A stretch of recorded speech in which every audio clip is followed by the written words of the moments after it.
So here I am in the ophthalmology department at Dunedin Hospital. Hey, somebody's written on my eye. Actually, that's there because I'm in Dunedin Hospital at the moment, and I've just been diagnosed this afternoon with a detached retina. I'm booked in for surgery tonight, and this little arrow is just to make sure they don't cut into the wrong eye.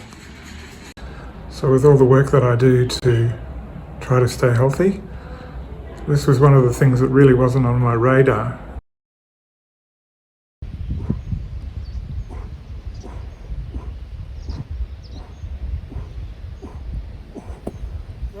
Hey there, welcome to Forever Young. A couple of weeks ago, I almost went blind in one eye. This was something I really didn't expect. Now this channel is all about getting older without growing old. It's a journey where I'm following the latest biological research into longevity and aging. I'm exploring the benefits of healthy exercise, nutrition and gut health, play and being outdoors to see if it's possible to buck the trend, maintaining and even building fitness into those years which in past times would have been years of decline. The last video I made was a long-planned introduction to the channel where I talked about how I'm not ready to be old in my 60s, how I'm inspired by the new science around longevity, inspired by the possibilities of bodyweight training and calisthenics, and sharing a passion for experiencing the outdoors in this amazing corner of the world. If you're interested, there's a link to that video below. I've been on this journey for more than 2 years now. In that time I've lost 10 kilos, and in many ways I've become stronger and fitter than at any time in my life. Much of what I do is build the body's resilience, something I believe we give away when we embrace comfort and convenience too closely. The fasting or time-restricted eating I do mimics the fact that we evolved over millions of years as hunters and gatherers to deal with an intermittent food supply. Swimming or showering in cold water exercises the body's own systems for handling extremes of climate. Eating a larger variety of unprocessed fresh foods is my way of keeping my gut healthy so that it's able to absorb all the nutrients I need to reduce inflammation, which is the body's response to stress from within and from outside. It was all going so well, but a week and a half ago it all went awry. At dinner with family, I noticed strange strand-like filaments floating around in my vision in my left eye. I googled and found out they're called floaters, microscopic fibers that clump together and float around inside your eye, casting shadows on your retina. I learned that this is a normal occurrence around the age of 60, as the vitreous, the clear gel that fills your eyeball, gradually turns to liquid. Needless to say, I was surprised and pretty worried that this was happening to me. Next morning we were sitting at the airport seeing our niece off on a long flight back to Australia. In the afternoon, I took off on my bike to exercise myself and the dogs. Not far into the ride, the floaters in my eye suddenly multiplied in number and size, while the rest of my sight suddenly clouded over. I knew then something was seriously wrong, and I needed to find out as soon as possible what was happening. So I checked to see if I could get a booking at the local optometrist. I knew that they have the machines to scan and look into your eyes. Later that afternoon they found that a hemorrhage had occurred in the retina. Blood and debris was what was causing the floaters and the clouding. Next day I went to see an ophthalmologist, an eye specialist. Now he identified a tear in the retina, which is a serious occurrence. If left, it could lead to the retina detaching from the back of the eye and a complete loss of sight. Now this really came out of left field. All the things I've been doing are to stem the tide of inflammation and age-related problems. And suddenly here I am faced with losing the sight in my eye. It didn't end there. The ophthalmologist spot welded or lasered the retinal tear shut in his rooms in Queenstown. I was told to take it very easy and come back for an assessment in a few days.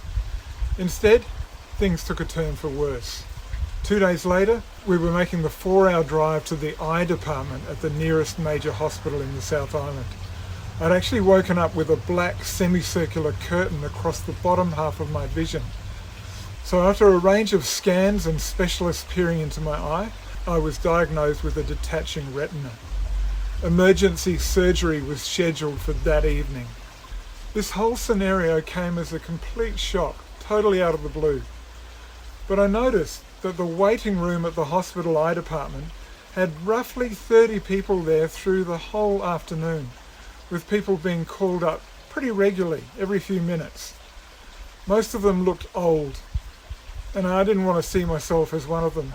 But clearly, I'm at that age where problems with the eyes are to be expected. It turns out there are a range of problems that start to appear naturally as we age. Cataracts, macular degeneration, glaucoma, diabetic retinopathy are some of the most common conditions that afflict people as they get older. These are above and beyond simple deterioration in visual acuity or loss of colour sensitivity that can also happen. We hear little about these conditions until they creep up on us or strike out of the blue like this did a week ago. Until then, my eyes hadn't been an issue. I've worn glasses for distance vision since I was 18, but at my last eye test, when I went to renew my driver's license, my vision had improved to the point where I didn't legally need glasses. In a population of 5 million people in New Zealand, there are about 400 cases of retinal detachment a year. That's 0.008 of the population. So it's one of the less common problems. It's also pretty serious. Without quick intervention, loss of sight in the eye is almost assured. I might have been at higher risk because this is something my mum also suffered from. Whenever I have a health issue or something goes wrong with my body, I want to understand how it works, what's gone wrong, why, and then what can be done to regain health and function in that area. It's so much less scary when you understand the anatomy and the options, so you can make a plan for recovery. So while all this was happening, I did my research. Along the way, I found out some interesting things about eyes. The most surprising was that there is very little attaching the retina to the back of the eye. To understand how a detached retina affects your vision, let's take a look at how the eye works. Light rays enter the eye through the cornea, pupil and lens. These light rays are focused on the retina, the light-sensitive tissue lining the back of the eye. The retina has two areas, the peripheral retina, which gives us our side or wide-angle vision, and the macula, the small area in the centre of the retina. The macula gives us our pinpoint vision, allowing us to see detail. The inner eye is filled with a clear jelly-like substance called vitreous. As we age, the vitreous becomes less like jelly and more like liquid. Usually, the vitreous is only loosely attached to the retina. So as the eye moves, the vitreous moves away from the retina without causing problems. Sometimes, though, the vitreous pulls hard enough on parts of the retina to cause a tear. Fluid can then get through and behind the tear, lifting the retina off the back of the eye like wallpaper peeling off a wall. This is called a retinal detachment. The retina doesn't work when it is detached, and vision becomes blurred and black. A retinal detachment is a very serious problem that almost always causes blindness, unless it is treated. In my case, the surgeons were going to repair the retina with a procedure called Vitrectomy. The vitreous gel that is pulling on the retina was to be removed from the eye and replaced with a bubble of gas that would act as a splint, holding the retina in place while it heals. This procedure would be done in the operating room under local anaesthetic. During a vitrectomy, the ophthalmologist makes a tiny incision in the sclera, the white of the eye. A small instrument is placed into the eye to remove the vitreous gel. Once the vitreous is removed, the surgeon injects a bubble of gas to push the retina back against the wall of the eye. The tears and weak areas of the retina are then sealed with either a freezing probe or laser treatment. After surgery, the ophthalmologist recommended I keep my head facing down and to the right as much as possible for a certain period of time to keep the bubble pressing on the area of the tear as the eye recovers. As the eye recovers, it gradually makes fluid which slowly fills the eye again, replacing the gas bubble, which gradually shrinks as the body absorbs it. It's important to avoid air travel or alpine roads with the gas bubble in the eye. It's also important to keep in mind that the retinal detachment is a very serious eye condition. The eye might take several months to fully heal, and vision may permanently be damaged even after healing is complete. The retina is very sensitive tissue, and the damage caused by retinal detachment can result in loss of vision in the eye even after successful surgery. As with any procedure, there are risks of side effects and complications with vitrectomy surgery. These may include bleeding, eye infection, another retinal detachment, new or recurring scar tissue inside the eye, clouding or scarring of the cornea, clouding of the lens of the eye or cataracts, a droopy eyelid, increased pressure in the eye called glaucoma, vision loss, and the possible need for additional treatment, including medication and surgery. The inside lining at the back of the eye is covered by a special light-sensing cells that make up the retina. These cells convert light into electrical impulses. Then behind the eye, your optic nerve carries these impulses to the brain. At the center of the retina is the macula, which is a small extra-sensitive area that gives you your central vision. The light-sensing cells that make up the retina form a very thin layer. There are two types of cells: rods, which detect black and white and give you night vision, and cones, which see color and detail, making up your central vision. The rods and cones convert light energy into electrical impulses. They form a layer called the neurosensory retina. The neurosensory retina overlays the retinal pigment epithelium, or another layer of nerve cells which lines the back wall of the eye and which transports data to the optic nerve and then the brain. The interesting thing is that there's no physical bond between these layers, so there's really very little holding the neurosensory retina in place. One thing that does hold it in place is the Vitreous Humor. These are such cool names, eh? Which is the gel-like substance that fills our eyes. You can imagine how this might help keep everything in place. Problem is that from around the age of 60, the vitreous starts to become liquid. This change to liquid happens gradually and not very evenly. So you can imagine this mix of gel and liquid sloshing around in your eye. It's going to be dragging and pulling on parts of this very loosely attached neurosensory retinal layer. Sure enough, if the forces are too strong, the retina can tear, and this is what happened to me. The tear released tiny fragments into the vitreous gel, now liquid. These fragments were the floaters that appeared in my vision. A small amount of blood was also released, and this is what clouded my sight. Retinal tears are tiny, and in themselves don't damage your vision, but they open the door to the whole retina detaching. As more of the retina pulls away, a curtain of black spreads across the vision, as it did that morning as we drove cross-country to the hospital. Leaving home early and getting to a major eye hospital was the right thing to do. They admitted me that afternoon, and in the evening I was wheeled into the operating theatre. My face was covered with a big sheet of thick plastic with just a hole so they could access the offending eye, which they quickly anaesthetised. Now, I don't know how long the procedure took, but through all the OR banter about past ops they would have done differently, and the delicious pie the OR nurse had made for dinner before he was called in, banter you don't usually get to hear, I heard them using cryo, freezing therapy, and lasers to repair the more than one tear and to secure the retina in place.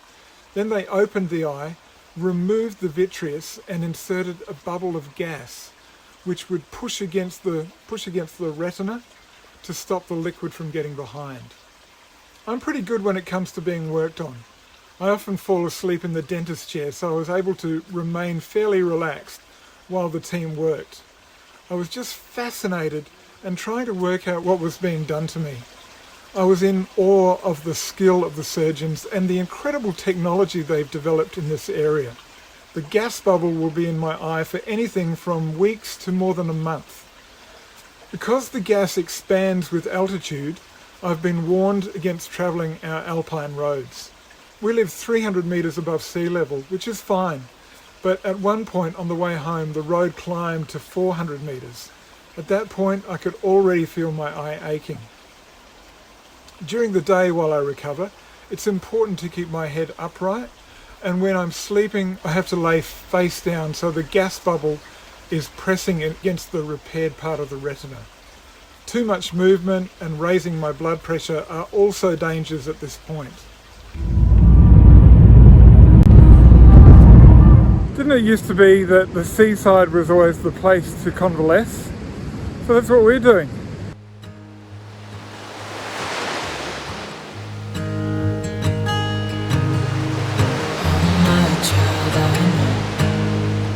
Hurt and you can't let go. It's not your fault and you don't deserve all the bad and the hurt.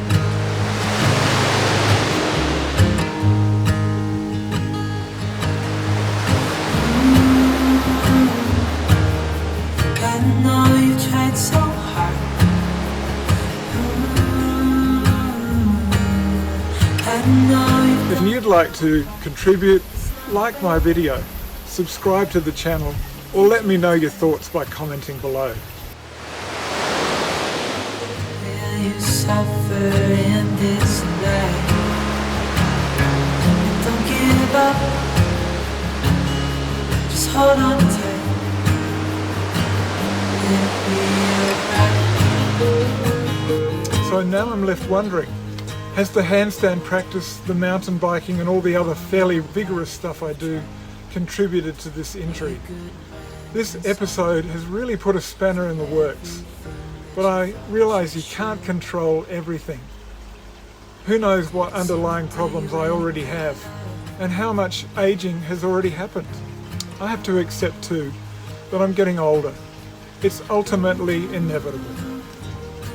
To be honest, I already have a chronic condition for which I'm permanently on medication. This medication is known to promote inflammation in the body. Knowing this, I've sought to do everything I can to minimise the inflammation, its causes and its effects. So I'm really on a mission. Exercise and movement have played a key role, but now I'm wondering how to move forward. I think this episode is typical of the kind of thing that leads to people becoming old. Something happens where we can't be active in the way we were, and it takes us down a level. If nothing else, I will have lost strength and fitness by the time my eye recovers. It would be easy to accept a lesser level of activity, lesser fitness, and possibly being older.